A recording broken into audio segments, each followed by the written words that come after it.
یه روز قبل از جلسه های مهم برم پارتی. اینقدر خسته بودم که آروم از تخت اومدم بیرون. ای بابا گفتم که قراره تیم جدید تعطیلات شرکت رو ارائه بدم. صبر کن قطع نکن، یه لحظه میخوام با تمرین کنم. ما بهتون فقط یه تعطیلات خوب رو نمیدیم، بلکه بازگشت به طبیعت رو میدیم. جایی که صبح وقتی چشماتون رو باز کنید آسفالت و سنگ نبینید، بلکه رنگ‌های آبی و سبز ببینید. یه بخشی از بهشت که بتونید قبل از صبحونه حسابی از دریا لذت ببرید. صدای بوق و ترافیک رو فراموش کنید، خودتون رو به دستان موسیقی بی‌نظیر زیبای طبیعت بسپرید. احساس کنید که همه انرژی منفی شهر از بدنتون خارج میشه. انرژی خورشید و خاک تمام بدنتون رو فرا میگیره. درست مثل بچگیاتون سبزیجات تازه و طبیعی باغتون رو میتونید بیارید سر سفره هاتون. میتونید توی بشقاب کوچیک تمام زحمتاتون رو ببینید.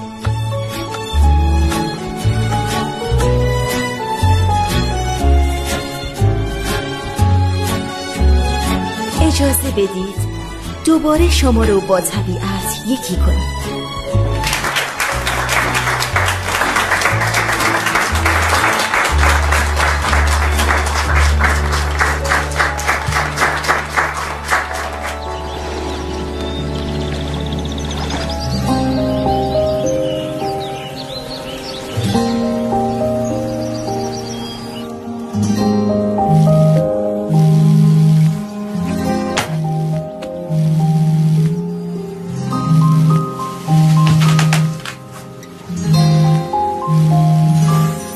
گفتم که من زمینمو به شما نمیفروشم.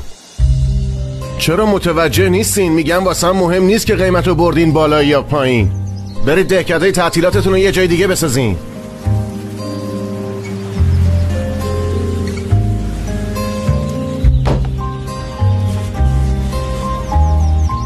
نگران نباش مادر بزرگ، وقتی بیدار بشی بازم اینجا تو خونه خودت هستی. میگم آقا دویگون واقعا از ارائه پروژم خوشش اومد. تو هم یه جوری تعریف کردی آدم دلش می‌خواست بره تو منطقه اگه زندگی کنه. به نکته خوبی اشاره کردم نه؟ آره زدی و گل شد. اصلا نمیفهمم آدم‌ها چرا انقدر دوست دارن برگردن طبیعت. یعنی نه مغازه است، نه تئاتر هست، نه سینما، نه پارتی، نه کلوب شبانه‌ای. تازه اونجا همه همدیگه رو میشناسن. من یکی نمیتونم برای خوردن 2 تا گوجه فرنگی تازه اینقدر حوصله‌ام سر بره که ببینم. آی راست میگی، این روزا آرزوی همینه. همش تفکرات مدرن این دوره زمونه است. عاشق شو و تو طبیعت زندگی کن. اما من هیچ کدوم از اینا رو نمیخوام. من یکی نمیتونم از شهر برم و تو دل طبیعت زندگی کنم و اینقدر عاشق بشم که عقلمو از دست بدم. تو زندگیم هر اتفاقی هم بیفته این واقعیت‌ها عوض نمیشه.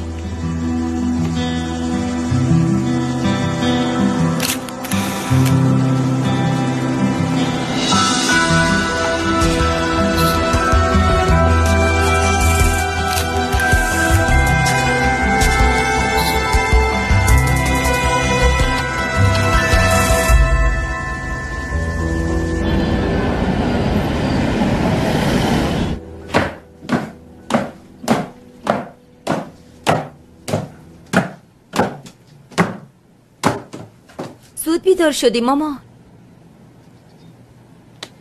حتی صدف هم چیزی ننوشته. نوشته همبرگر فروشی جدید باز شده، ولی راجب نمایش من هیچی ننوشته. من بودم که لباس حنا بندون تو دوختم. لباس کی عشقم؟ لباس صدف عوضی. من تمام سعیمو کردم که تا اون لباس ساتنی که براش دوختم اون شکام گندش یه جوری معلوم نباشه، ولی ببین نتیجه زحماتم چی شد؟ هیچی. ایشالله با اون چربیاش خفش ناشکر. با اسلحه سکوت منو میزنه. مامان جون به این اهمیت نده که طرح‌های مد نادی دست گرفتن. طرح لباسای تو عالی بودن. مطمئناً این تابستون همه خانوما لباسای مارک تو رو میپوشن و کلی هم سفارش میدن. کوپس بعد از نمایش مد حتی یه بوتیک هم به من زنگ نزد. خیالت راحت، حتما زنگ میزنن. از وقتی نمایش مد برگزار شده تازه چند روز گذشته. فقط چند هفته شده. ولش کن، اونا بی سلیقه، همشونو خودمون میپوشیم.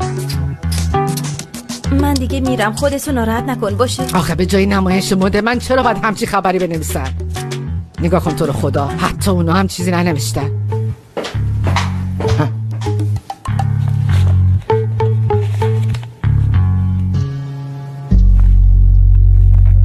خان این از بانک اومده. میدونم. حتی بازش هم نکردی؟ چرا باز کنم؟ بازم راجع به همون وامی که گرفتم دیگه. نمیخوام با اونم اعصاب خودم خورد کنم. باشه؟ اگه بازش نکنی این ناپدید نمیشه. خیلی خوب. یه نگاهی میندازم حاضران دیگه خیلی داری بهم فشار میاری.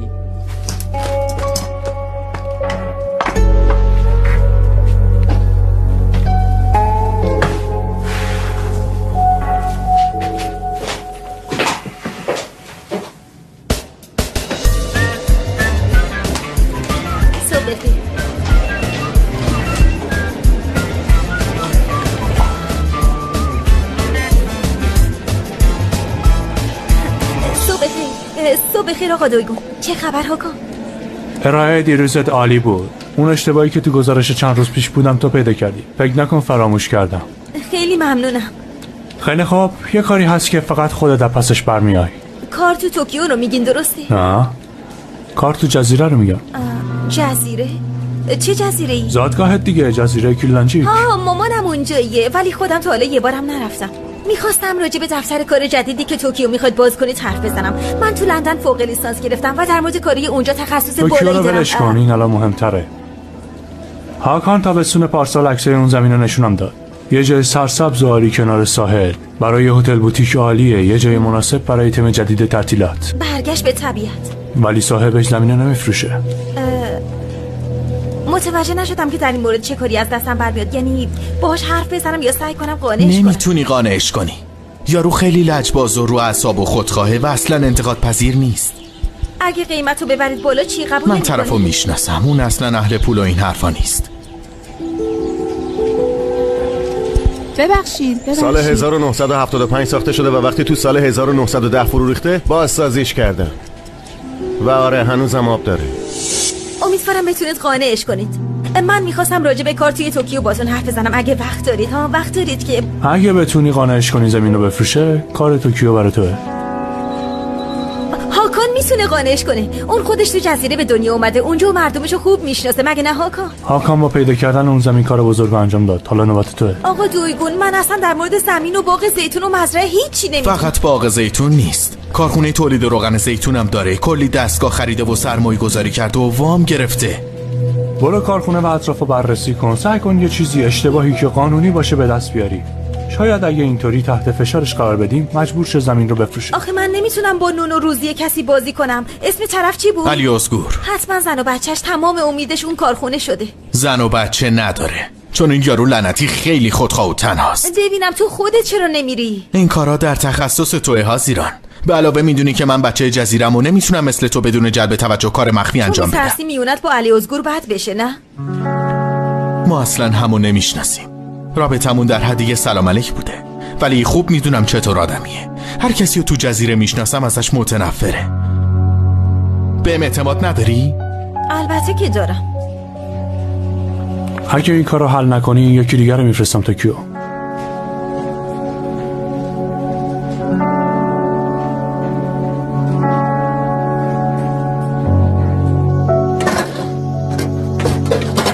خسته نباشی شیرمه. زنده باشی، خوش اومدی داداش. ممنونم. پویراز داخله؟ آره، چه خبره؟ سلامتی. چای داری؟ آره دارم، 5 دقیقه دیگه دم میشه. زنده باشی.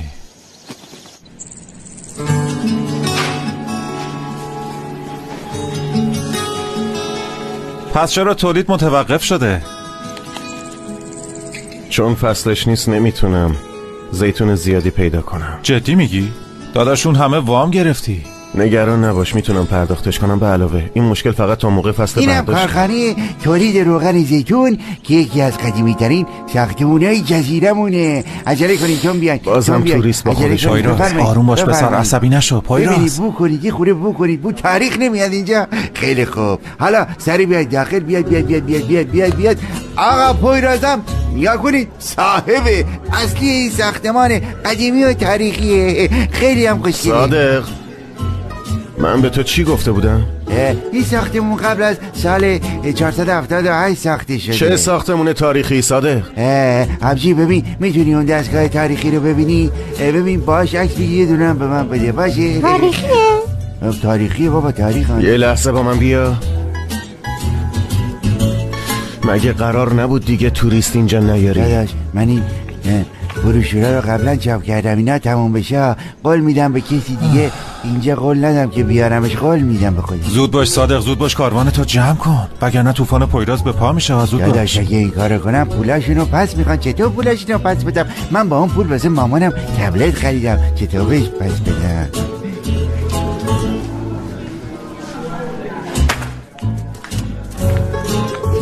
اسم کارخونه منو از این بروشور حذف میکنی و دیگه هم با خودت غریبه نمیاری اینجا و دیگه هم پاشونو اینجا نمیذارم.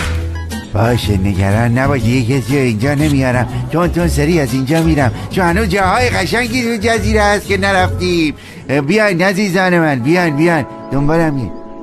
ببین آبجی اون تاریخی نیست، من همین چند روز پیش دادم آهنگر درستش کرد. خیلی خوب زود تو سریع بیاین بریم تو خیت نشدیم. بیاین خواهش میکنم. بدوین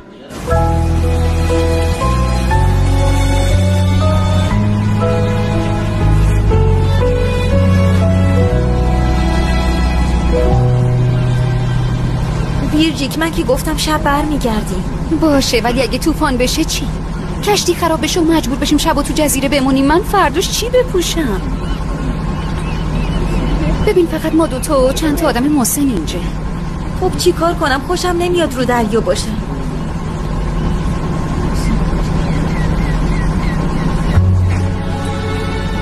باشه حالا لطفاً آروم باش، ببین رسیدیم دیگه. باشه یه چیزایی بگو حواسم پرت بشه و زمان زود باشه. میگم خب چی بگم؟ راستی باتور از شرکت تو برلین استعفا داد. آخه چرا راجع به باتور حرف میزنی؟ چه میدونم، خب آخه چیز دیگه به ذهنم نرسید. شما کلا جدا شدین؟ ما اصلا با هم نشدیم، فقط یه مدتی با هم بودیم، خیلی هم خوش گذشت. بعدش تو هوای بارونی از هم جدا شدیم. وای هنوز نرسیدی. خب باشه بابا، یه چیز دیگه برات تعریف میکنم. تو اصلا میگم بیا راجع به نقشمون حرف بزنیم. باشه من صاحب کارخونه رو معطل میکنم و تو هم بررسی میکنی ببینی چیز اشتباهی هست یا نه. خب نه ویرجیک، تو خوش میگذرونی و من بین جمعیت بدون جلب توجه میرم بررسی میکنم و میام.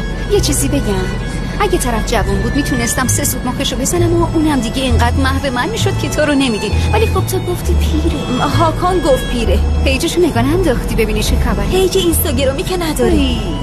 بس خیلی پیره طرف. نسل همچین آدمای دیگه منقرض شده.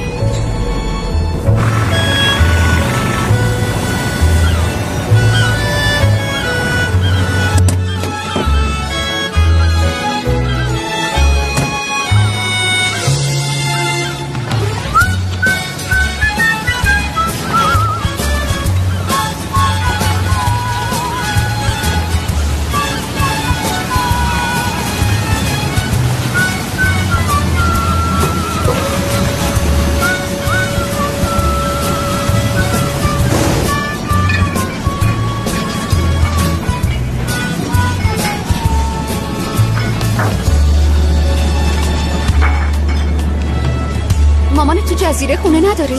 شما چرا تابستونا نمیایین اینجا؟ خالم اینجا خونه داره، ولی خب مامانم و خالم با هم قهرن حرف نمیزنن. چرا؟ نمیدونم، این راز بزرگ مامانمه، به من چیزی نمیگه. وقتی جوان بودن مامانم و خالم بعد جور دعواشون میشه، دیگه با هم حرف نمیزنن. این صف چرا نمیره جلو؟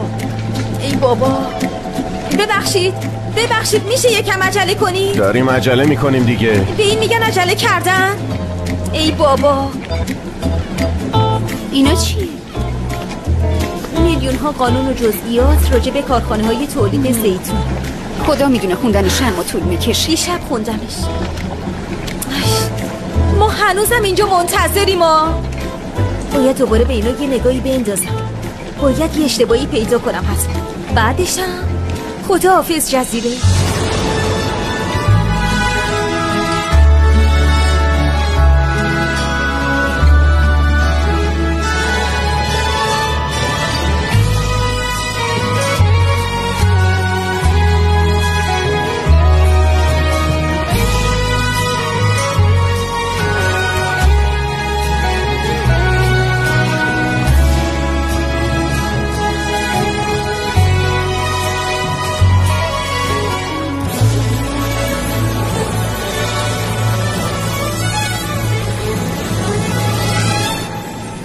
ببخشید.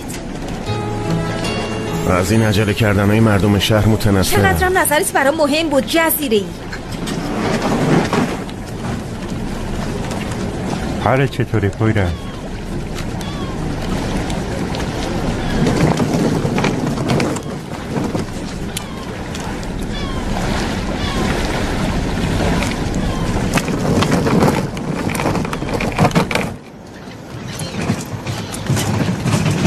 چند تا کافه تو ساحل هست. هاکان گفت همشون قدیمی و از مد افتادن. پس ولش کن. صبر کن یکم آرومتر. سلام، مسابقه رقص محلی 9 شب تو باغ شهر داریم. حق با هاکان بود. با این جشنواره رقص و این چیزا میشه توریستای خیلی بیشتری آورد اینجا. آره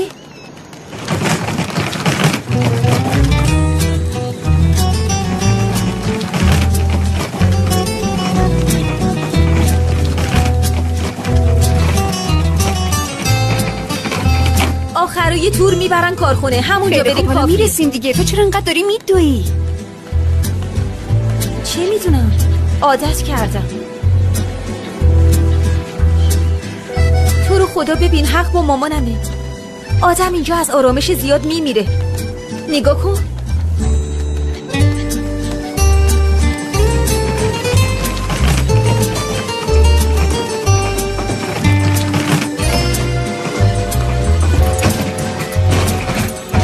بیرجی، بله بیا از این طرف.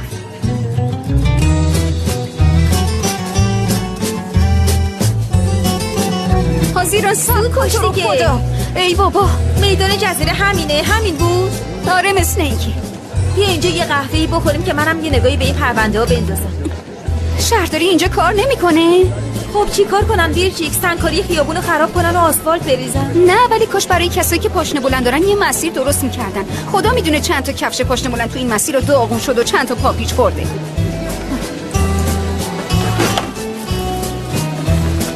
این چه نگاه کنی؟ ولی دست نزنید جیزه، دست نزن میگم. ببین فکر کنی یه چای معمولیه، ولی این چای قدیمی ترین چای جزیره است که به چای عشق معروفه. مردم در زمان قدیم سکه مینداختن داخل این چا، به این صورت که اگه سکه رو سنگای کنار چا گیر میکرد یه عشق جاودانه نصیبشون میشده. ولی اگه پول میافتاده داخل چا دیگه چی، تا آخر عمرشون خونه مامانشون پیر میشدن یا دخترها رو ترشی مینداختن. خلاصه اینجوری بوده. با نمک حاضرن شنیدی؟ بیا ما هم قبل رفتن سکه بندازیم. اگه انداختیم و تو سنگا گیر کنه و به خاطر عشق تا آخر عمرمون تو این جزیره زندانی شیم چی؟ صادق این دروغا رو از کجا پیدا میکنی؟ با این دروغا توریستا رو فریب میدن بیرجیک. بیا ما هم فریبشو نخوریم. بفرمایین چی میخوری؟ من موکا میخواستم با شیر بدون لاکتوز و اسپرسوی اضافه کاراملی لطفا. منم یه لاته سرد میخوام بی زحمت. خیلی ممنون. ما اینا رو نداریم. قهوه درست نمی کنی؟ قهوه ترک داریم. تو کافه من فقط شیرینی محلی پخته میشه. باشه یه قهوه ترک بدون شکر لطفا. پس برای منم همونو بیار. شما رو جای خیلی قشنگ میبرم. البته اگه بخواید میتونید سکه بندازین داخل چا. شیرینیاش به نظر خوشمزه میاد. بیا یه بشقاب بگیریم. آره موافقم. الو میگم چطوره یکم زودتر بریم که گیر ترافیک نیافتیم ها؟ چه ترافیکی ملیسا؟ گفتم که ساعت 6:45 میام دیگه. کلی کار دارم، حوصله دست و پاچگی های بی جایی طورم ندارم. نمیشه ربع ساعت زودتر بیای؟ اوف خیلی رو اعصابی علی ازگور. حالا که علی صدام کردی مشخص عصبی شدی. آره هستم، البته که عصبیم. بعدن حرف میزنیم ملیسا. خیلی رو اعصابی. اوف ببخشید. نه اصلا مهم نیست. الان قهوه‌تون آماده میشه. ما کنار قهوه یکی دو تا از این شیرینیاتون هم میخواستیم. باشه. حق با هاکان بود. چی؟ همه تو این جزیره از علی ازگور متنفره. 2 دقیقه چطوری به این نتیجه رسیدی؟ بابا داشت با گوشی باش حرف میزد. شنیدم چی گفتم، خیالم راحت شد. تموم شد. دنبالم بیای جای تاریخی قشنگ ببینید. بیا اونجا هم تاریخیه هم قدیمی. وای واقعا عالیه. جون میده برای استوری گذاشتن. معرکه است. حاضران یه جمله راجب قهوه بگو ببینم.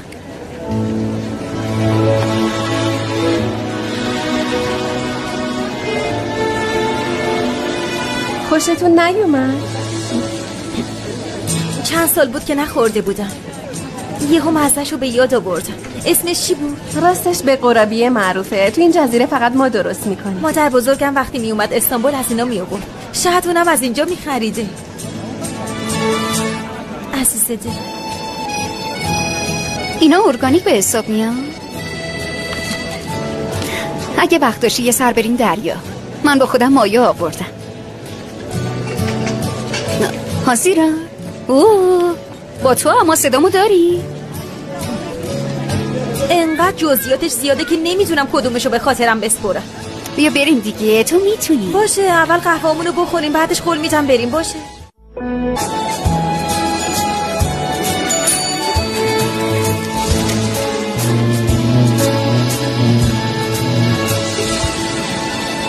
اینجا برای توه؟ دختری که توی کافه بود گفت اینجاست. آخه اینجا که متروکه است. اینجا قبلا هتل بوده، بعدش هم ولش کردن رفتن خراب شده. به نظرم که بفروشش، هر کی خریدش دوباره میسازه. به جز من اینجا 2 شریک دیگه هم داره که باید برای فروش متقاعدش کنم. اگه خیلی مجبورشم میفروشمش. بیرجیک بریم.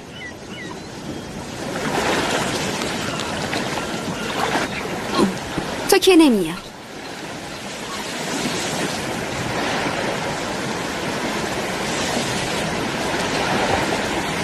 حاضران چطوره در این مورد بری پیش روانشناس؟ فکر کنم اونا بتونن خاطره های آدم ها رو پاک کنن. نمیخوام خاطره هامو پاک کنم، به خصوص اونو.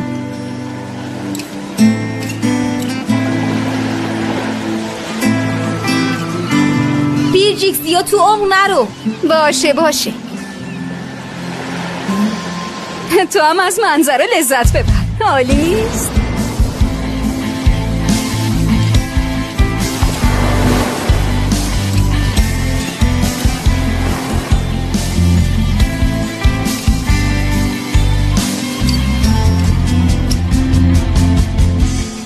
سلام.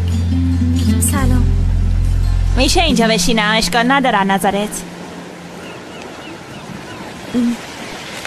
فکر کنم اومدی تعطیلات. تو تعطیلات آدم باید دوستای جدید پیدا کنه. اگه نه درست میگم؟ همینطوره؟ من اینطوری فکر نمی کنم. اومدم دیدن دوست پسرم. اون مرده که اونجا دوست پسرته؟ آره خودشه. خیلی خوب، پس من رفتم دیگه. موفق باشی.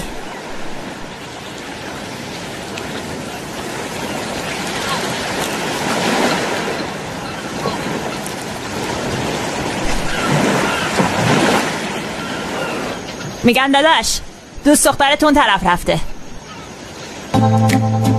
دوست دخترم؟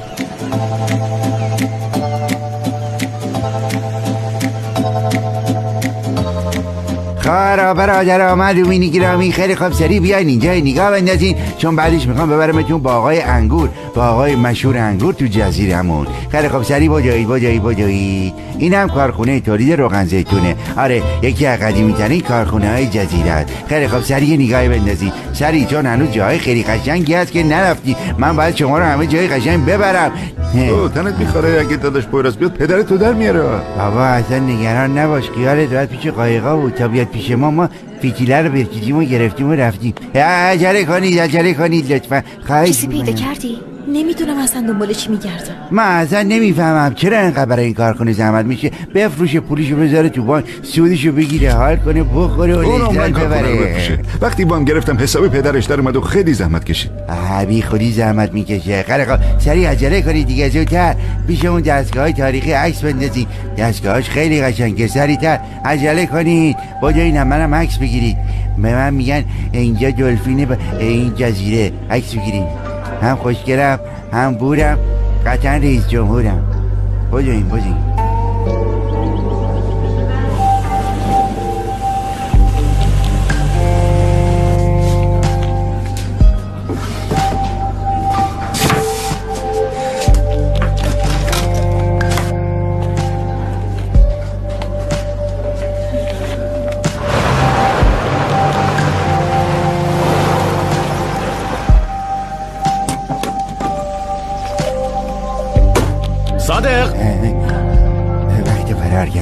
توریستا چی؟ براک کجاست؟ فرار کرده داشت.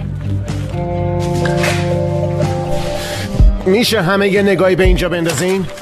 همین الان همه برید بیرون، همه برید بیرون، خواهش میکنم برید بیرون. راه خروجی از این طرفه. اینجا ملک شخصیه. علی ازگور گیرت انداختم. حسیران لطفاً سریعتر برید بیرون، اینجا ملک شخصیه.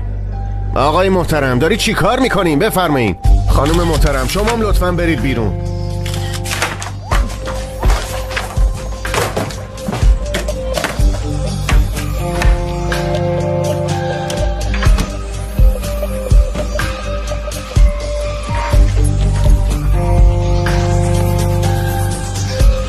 نمیتونم از اینجا برم بیرون، همه رفتن.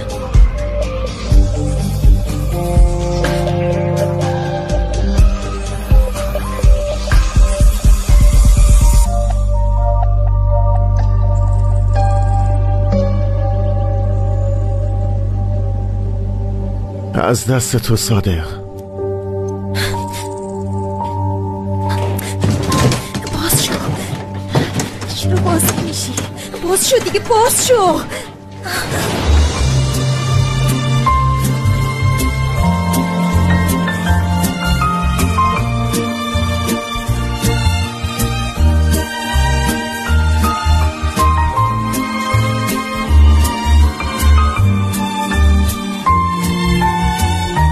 شما اینجا چی کار میکنی؟ هیچی. من با توریستای دیگه اومده بودم. داشتم این اطراف یه نگاهی مینداختم که گفتن این کارخونه خیلی قدیمیه. داشتم نگاه میکردم و الان میخواستم برم بیرون که اینجوری گیر افتادم. دقیقاً چه انتظاری داشتین؟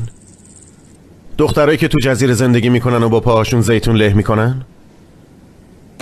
اونا اینجا نیستن. ما هم مثل شما تو قرن 21 زندگی میکنیم. خودم میدونم.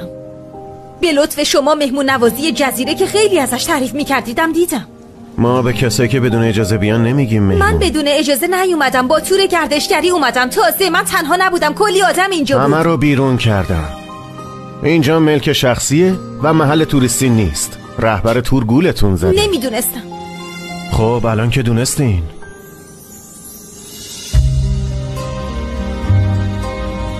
شنیده بودم رئیستون خیلی آدم بدرفتاریه. واقعا خیلی خوش شانسه که کارکن بدرفتاری مثل شما داره. به نظر منم همینطوره.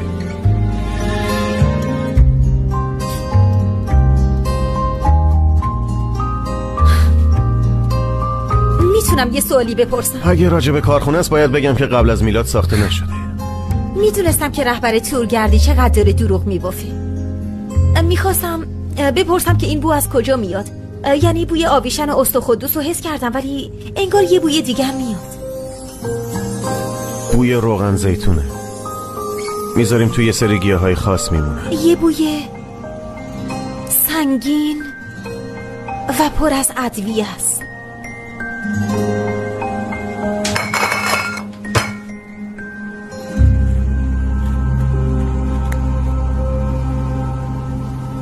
اینه؟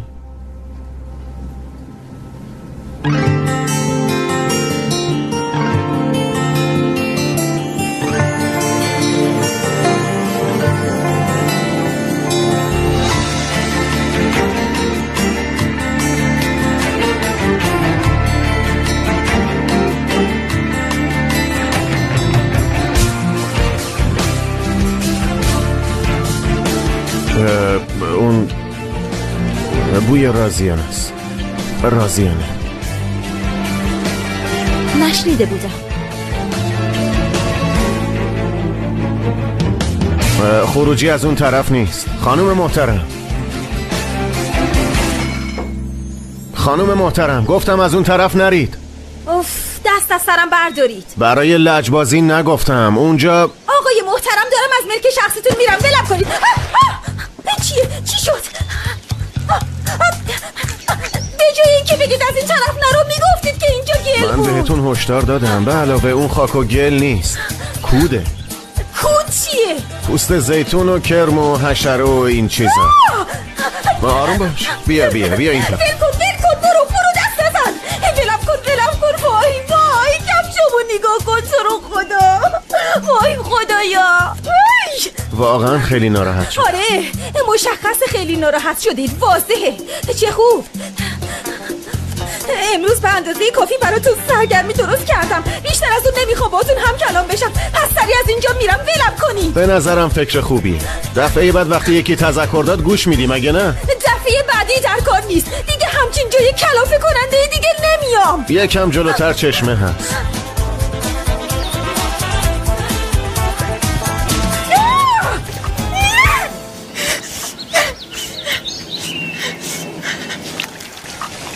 کجا رفتی تو؟ وای پاها چی شده؟ پامو گذاشتم رو تاپاله. نپرسون چیه؟ یه چیز چندش آوره. چی شد حالا؟ رسیدی کاراتو انجام بدی؟ یعنی فهمیدن جاسوسی؟ البته که نه. نیازی به گشتن دنبال علی ازگور نبود. کارخونه داره ورشکست میشه. برای گرفتن وامم زمینایی که آقا میخواست ضمانت گذاشته. یعنی به زودی مجبور میشه اونجا رو بفروشه. جزیره‌ام از شر اون پیر بد اخلاق علی ازگور خلاص میشه. منم میرم توکیو. خودشه. الانم برم بشینم یه جایی زنگ بزنم به آقا دویدو. بعدش هم برسیم به کشتی. به خالت سر نمیزنیم؟ نه جونم. مامانم بفهمه به بزرگترین دشمنش سر زدم دیوونه میشه. تازه سالهاست خالمو ندیدم. اگه روبروی هم بشینیم نه من اونو میشناسم نه اون منو. حاضیران؟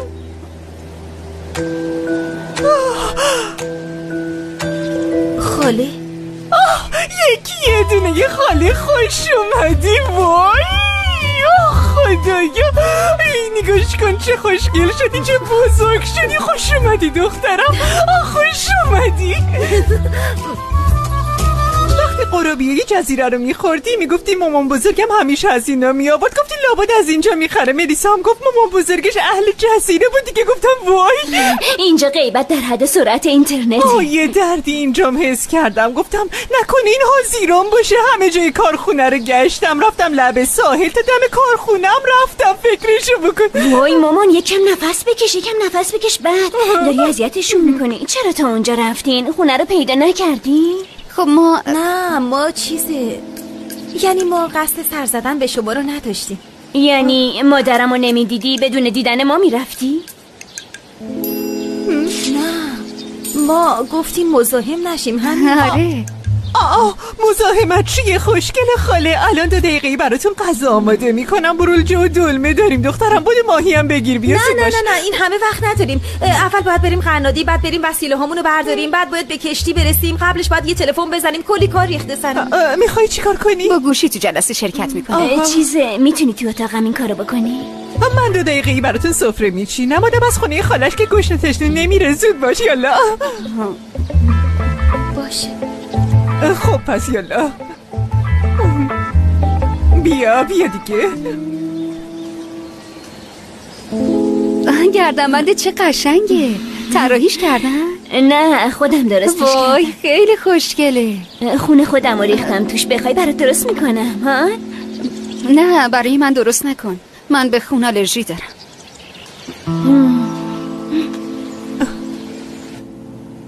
اینجا اتاق مادر تو من بود. این تختم دم پنجره بود. ما کلی دعوا می‌کردیم که تخت کدوممون اونجا باشه. اون چطوره؟ خوبه. بعد بابام اولین نمایشگاهشو برگزار کرد.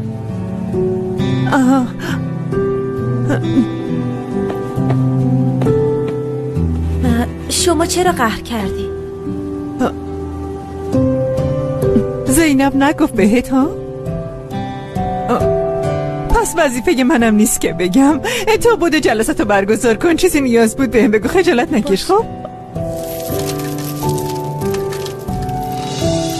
اتفاقی شنیدم که زمیناشونو ضمانت گذاشتن. اگه همینجوری به ضرر کردنش ادامه بده مجبور میشه اونجا رو بفروشه. مطمئنی؟ آره مطمئنم. خودم ترازنامه ها رو دیدم، بررسی کردم، حتی ازشونم عکس گرفتم. برای منم بفرست. من که بررسی کردم دیگه. باشه باز بفرست. هر چی شما بگید. کارت پیش تو توکیو مبارک باشه. چی کار میکنید؟ حالا که ترازنامه ها دستمونه بانک رو مجبور میکنیم وامو پس بگیره.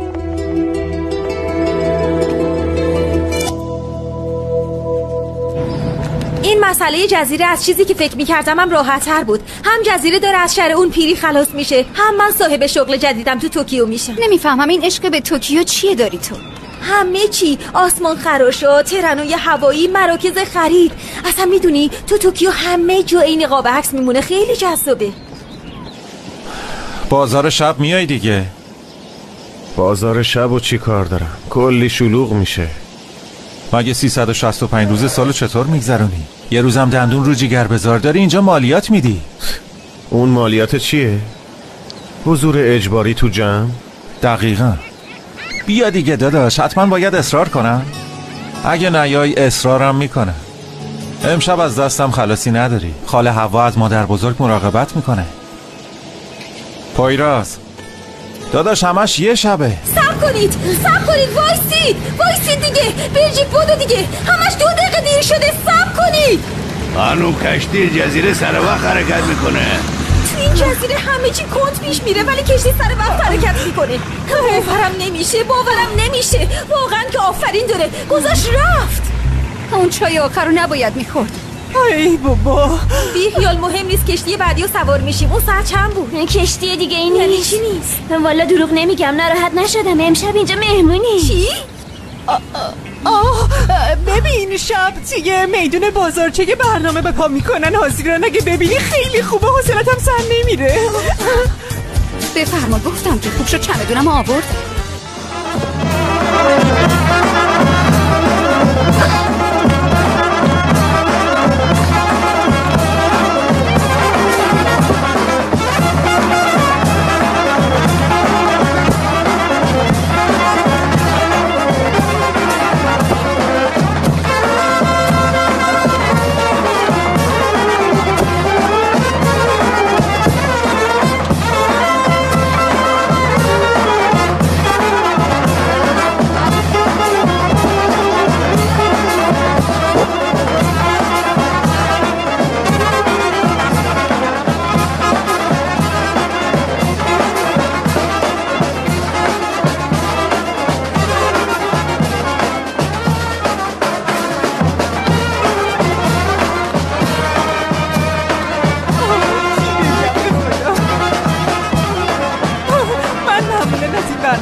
بیا اینا رو ببینی. من اینا رو میشناسم، تو اینترنت دیده بودم.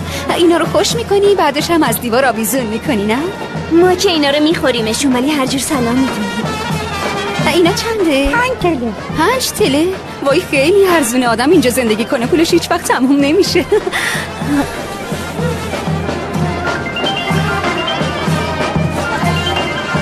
وای شلوارش چقدر خوشگله. مامان میگم کشتی رو از دست دادی، میدونی که جور دیگه هم نمیشه اومد. حالته که ندیدی نه؟ نه جونم، ندیدمش. ببین اگه دیدیش هیچ حرفی در مورد من باهاش نزن، به هیچ وجه. همش داره چرت و پرت میگه، اصلا بهش فرصت نده. روزنامه نگاره یا بلاگه؟ نه خواهرم سلام. آزیرم شنیدی؟ فهمیدم مامان، اگه دیدم و شناختم رومو برمیگردونم. باشه دخترم کیو میبینی صورتتو برمیگردونی؟ باشه فردا میبینمت. باشه فردا هم میبینمت. ولی چرا میخوای منو ببینی؟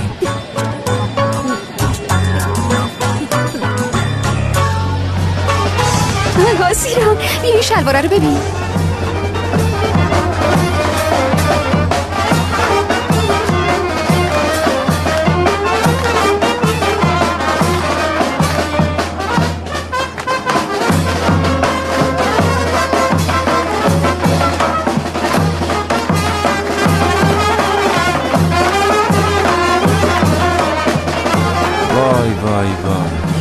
ببین ملت چجوری ریختن بیرون.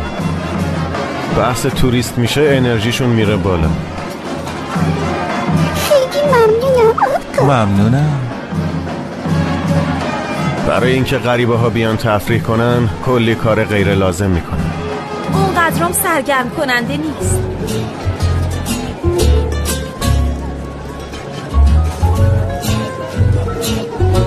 بهتر از اینا رو دیدم.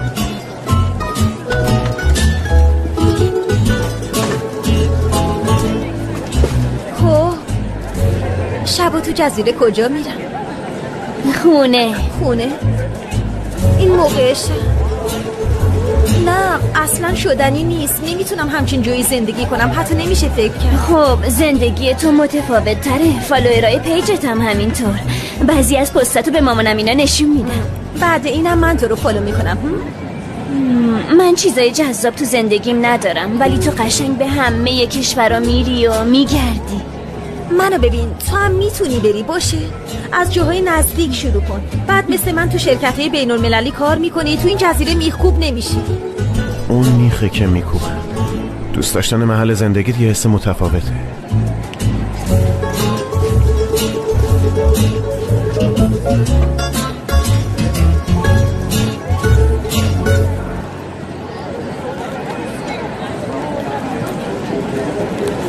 آلپر حوصله‌ام خیلی سر رفت، من میرم.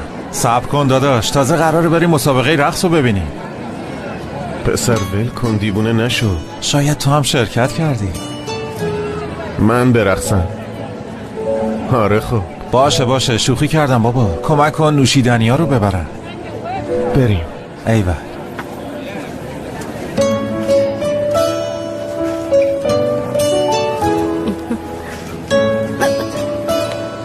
یه مسابقه است ما هم میریم. چه مسابقه ای؟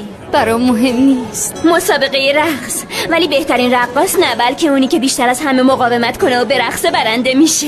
همون رقص سنتی رو میگی؟ از کشتی پیاده میشدیم یکی تبلیغ پخش. آره فکر کنم همونه. اگه استانبول بودیم تازه داشتیم میرفتیم بیرون. از اونجایی هم که الان بریم خونه نمیخوابیم، پس بهتره بریم مسابقه. بیا بریم دیگه.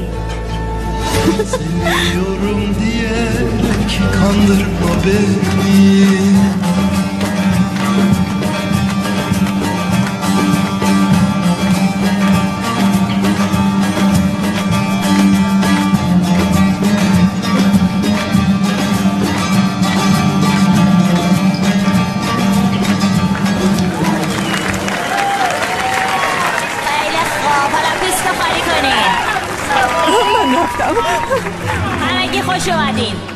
داوران محترم شما هم خوش اومدین. امشب خیلی خوش میگذره. ببینیم کی صاحب جایزه بزرگ میشه. بدون صبر کردن فقط میرقصید. وسطش میتونین یکم آب و غذا هم بخورین. بعدش هم رقص ابدی. آدم فقط با کسی که دیوانه وار عاشقش باشی میتونه تا این حد برقصه. و جایزه بزرگ 5000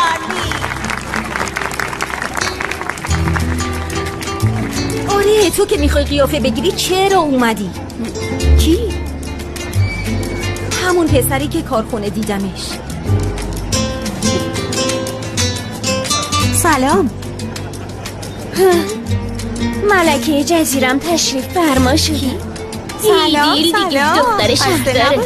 همه چی خوبه؟ فستیوال باشه تدارکش با اونه. عروسی هر کی هم باشه جلوتر از عروس میشینه. هر مغازه‌ای هم بخواد افتتاح بشه روبانش اون قیچی میکنه. بهترین غذا رو درست میکنه. خوشگل‌تر از همه لباس میپوشه. بیشتر از همه اون به پیرمرد پیرزنا میرسه. آدم خیلی خوب و کلافه کننده به نظر میاد. دختر شهردار محترممون هم اینجا تشویقشون کنیم. یکم آروم. خیلی ممنونم. 4مین ماراتون مراسم رقص سنتیمون شروع میشه. پدرم خدمت تک تکتون عرض سلام و احترام داشتن.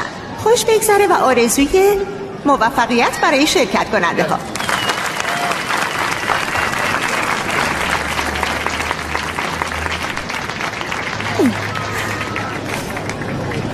زوجهای رقصمون بیان روی پیست. الیف و ایلکر. پاد چی شده؟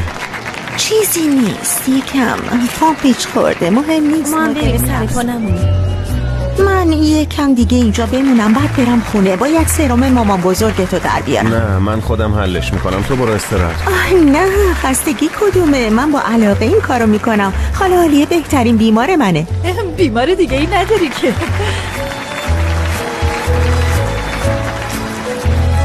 داداش پایرا.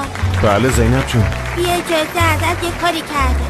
چی کار کردی؟ برای اردوی هوافضا انتخاب شده بودم. برای رفتن به اونجا پول نیاز داشتم. مامانم گفت دخترم اون همه پول نداریم. منم ای جونم عزیزم بمیرم برات. ایدل و پایراز. من متاسفانه پام پیچ خورده، نمیتونم برقصم. اسمتو برای رقص نوشتم. اگه برنده بشی منو میفرستی اردو؟ وای داداش پویراز قراره برقصه؟ این دختر سیویل میخواد بره اردو هوافضا، انگار به خاطر اون مسابقه میده. زینب جون من نمیتونم برقصم. لطفاً داداش پویراز به خاطر من. به نظرم بی خودی اصرار نکن، چون واقعا پویراز نمیرقصه. تو هم سال دیگه برو اردو باشه. باش.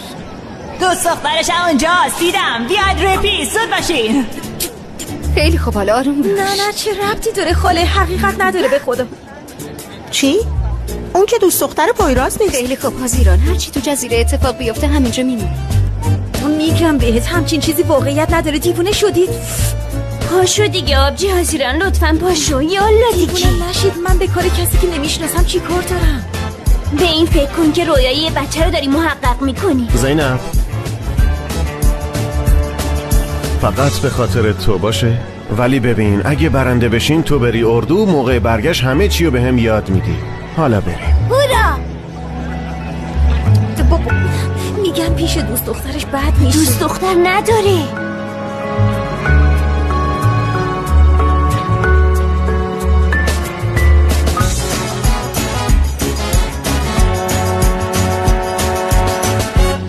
چون گفتی دوست دخترمی، پس پیشنهاد رقصمم رد نمی کنی.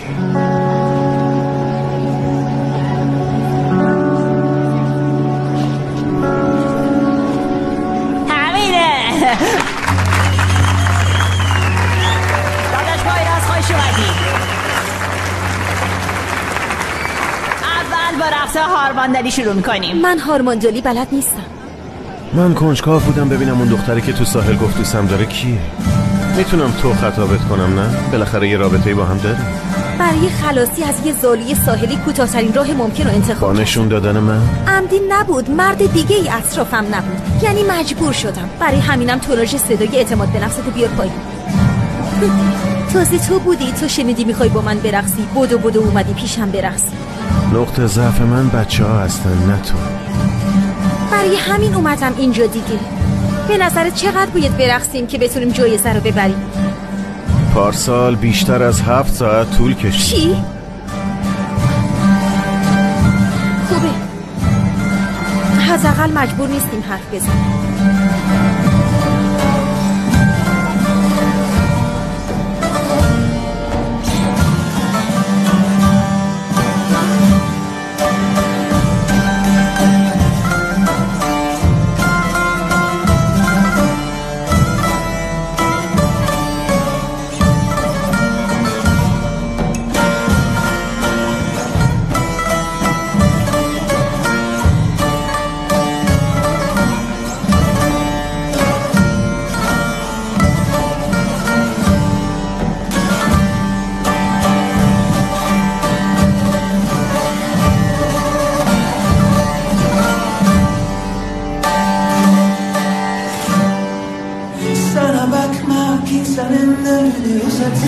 ترانه‌ای مورد علاقمه. البته تو زیاد از این ترانه ها خوشت نمیاد مگه نه؟ یک عشق نده canın pahasına savaşınla çift kuşları çıkar sen yağmurda gülünce yaz erken gelir uzunlar erir sen bana yürüyünce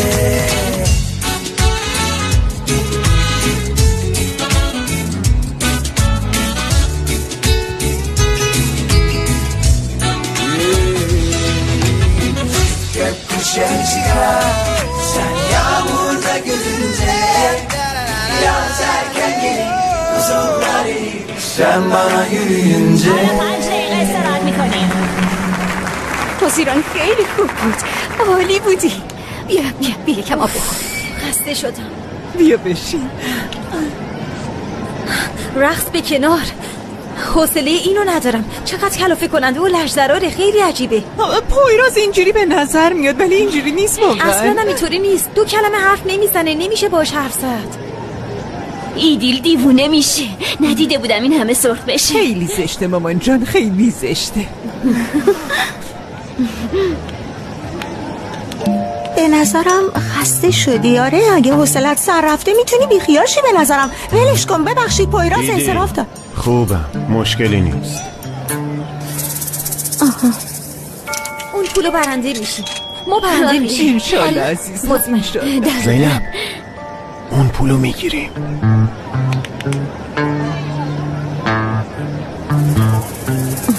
همه بیایی روی صحنه. زود باشی، خسته شدن نداری ما.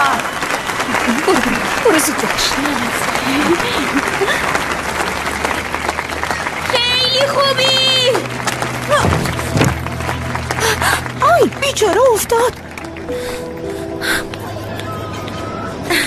من خوبم. از پا در آوردنم به این راحتی ها نیست. اتفاقی برام نیفتاد. نگران نباشید. خوبم.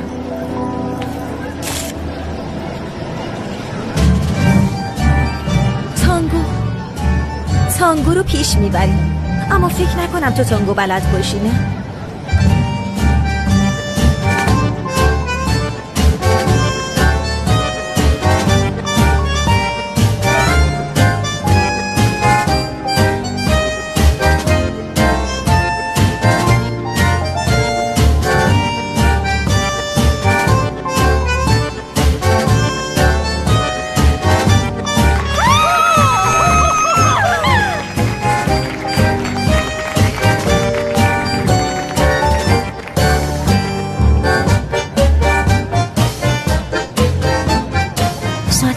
صادق. بله جانم. میخوام یه چیزی بگم. تو اینجا دم و دستگاهتو باز میکنی، به شهرداری هم کرایه نمیدی. بابای منم از این چشم پوشی میکنه. بنابراین الان یه کاری بکن. اون چراغا و این آهنگ مسخره رو قطع کن تا بابام به چشم پوشیش ادامه بده. خواهرزاده سلماست. تازه از استانبول میاد. کی گورشو گم میکنه و میره. اینو نپرسیدم.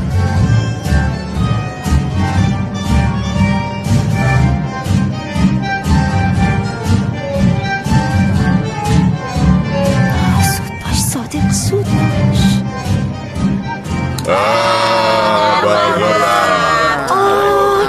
واقعا آبروریزی بزرگیه. ببخشید ولی واقعا چی کار میشه کرد؟ بله مجبوریم تموم کنیم چون آدما چیزی نمیبینن. پولارم بین کسایی که موندن تقسیم میکنیم. شب همگی بخیر. اصلا نمیشه. هر کی لیاقتش داره برنده میشه. این همه تلاش کردین داداش مظلوم. یا آهنگ از گوشید بذار. شما هم یه شمعی چراغی چیزی بیارین اونجا روشن کنین. Rengarenk ormanlardan elimden tutup da yürüdün yanımda.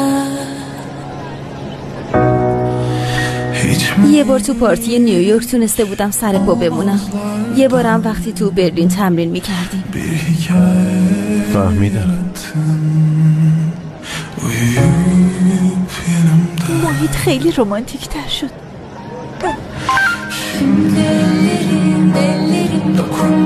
وای نه بابا. چی شد؟ متن سخنرانیشو تو خونه جا گذاشته. میگه برو عکسشو بفرست. میخوای بری؟ مجبورم برم.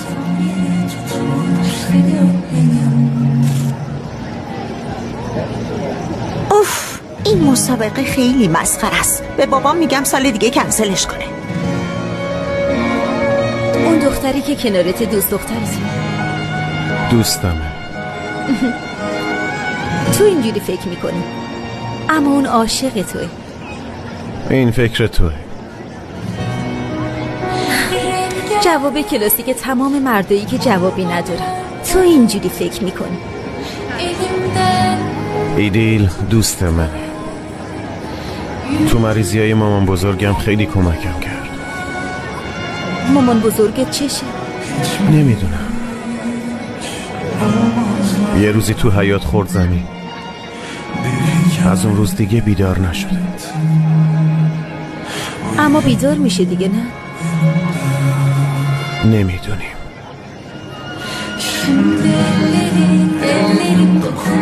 بیدار میشه حتما بیدار میشه، مثل زیبایی خفته. شاید هم منتظر عشق واقعی باشه. دروغه. قدرت عشق فقط برای داستان هاست.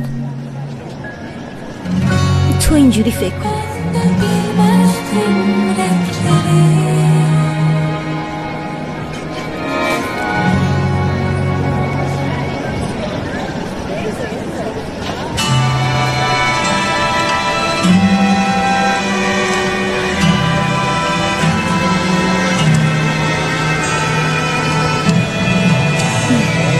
کی میاد؟ برقو میگی؟ بده اون بر. نه من نمیخورم ممنون. پوستم خراب میشه. به نظر من شما نخورید، چون بعدش باید اکسیژن درمانی کنید. یعنی من اینطوری فکر میکنم. نکنه من دارم خواب میبینم. پویرازی میبینم که داره میرقصه. اون پویراز دیگه خیلی عجیبه. شب خوش. شب خوش.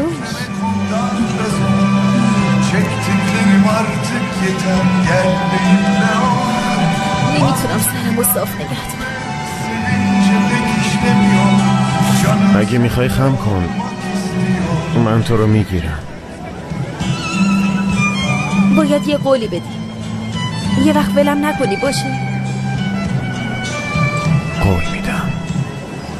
Nasıl oldu anlamadım, tanıştık birdenbire, nedenini sorma boş yere.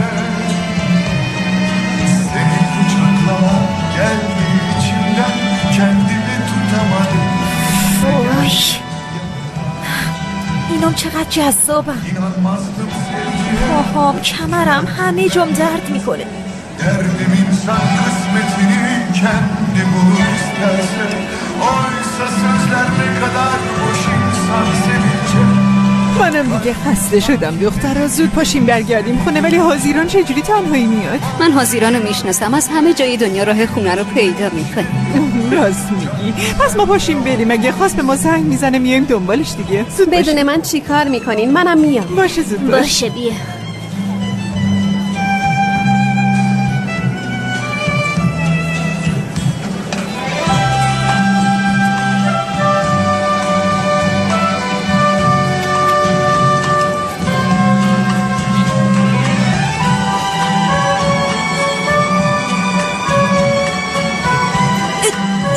چی کار میکنی؟ چی کار کردی؟ اون پلاک اسم من بود.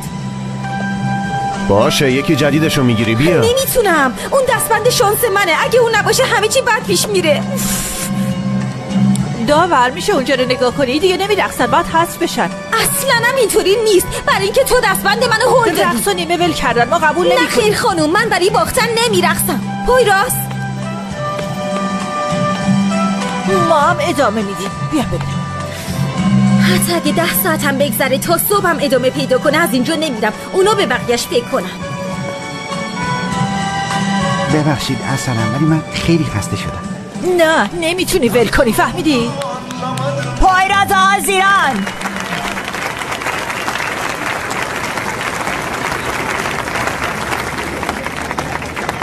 چکا میدم بهتون چون همه خیلی خسته شدن. تبریک میگم، خیلی تبریک میگم داداش. خب کوچولو کجاست؟ رو صندلی خوابیده بود. فکر کنم مادرش بردش خونه. یعنی چی؟ نمیتونیم جایزه رو بدیم؟ من میدم حالا. نمیشه، باید وقتی صبح بیدار شد روی بالشش باشه. باشه پس الان میبرم میدم به مادرش. نه خیرشم، با هم برنده شدیم، با هم دیگه میریم میدیم. خوشحال کردن اون بچه جایزه مشترک ماست. باشه پس. باشه خوب. البته اگه بتونم تا اونجا راه برم. تو منو روی دوشت میبری؟ من نمیافتم، بیافتم هم خودم سر پا میشه.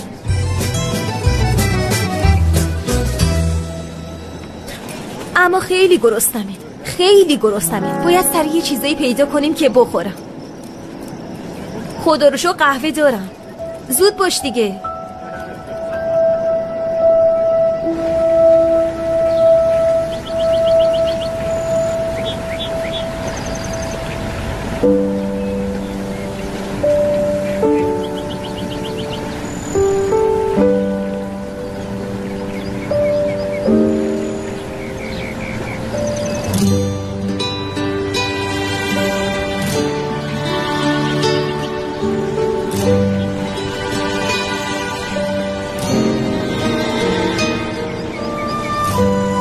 روی جزیره پودر خواب ریختم. یعنی منظورم اینه که به جز ما همه چیز و همه کس خوابم. هوا هم داره روشن میشه. پس الان وقت قهوه است. میخوری؟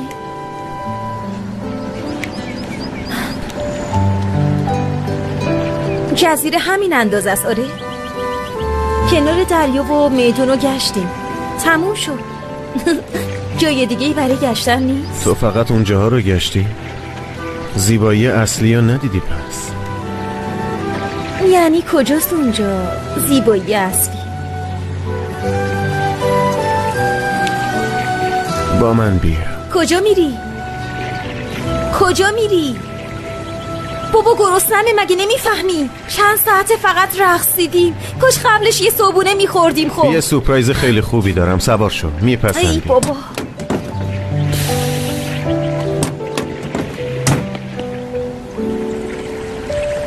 وای، سوار شدن این ماشین چقدر سخته.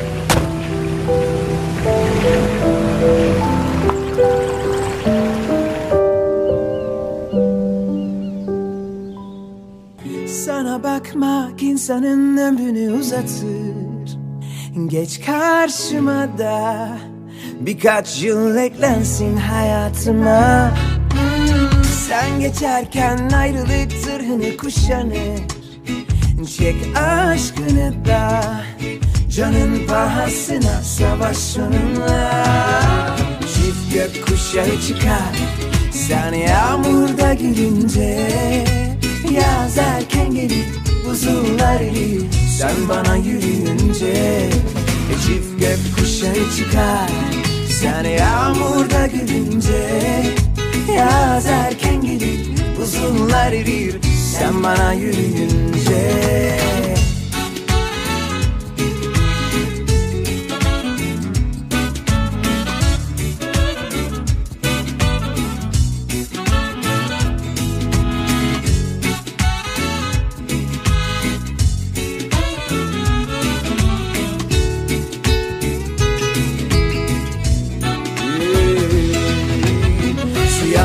Beyaz ol, cezama itiraz. Kalbim uslu durmuyor, verse nerede ikaz.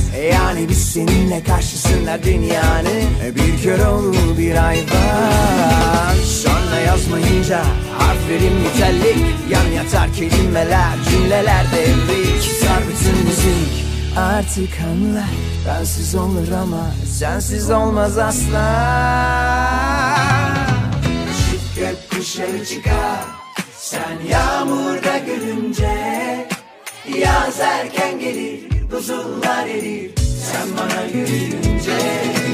Çift gökkuşağı çıkar sen yağmurda gülünce. Yaz erken gelir, buzullar erir sen bana yürüyünce.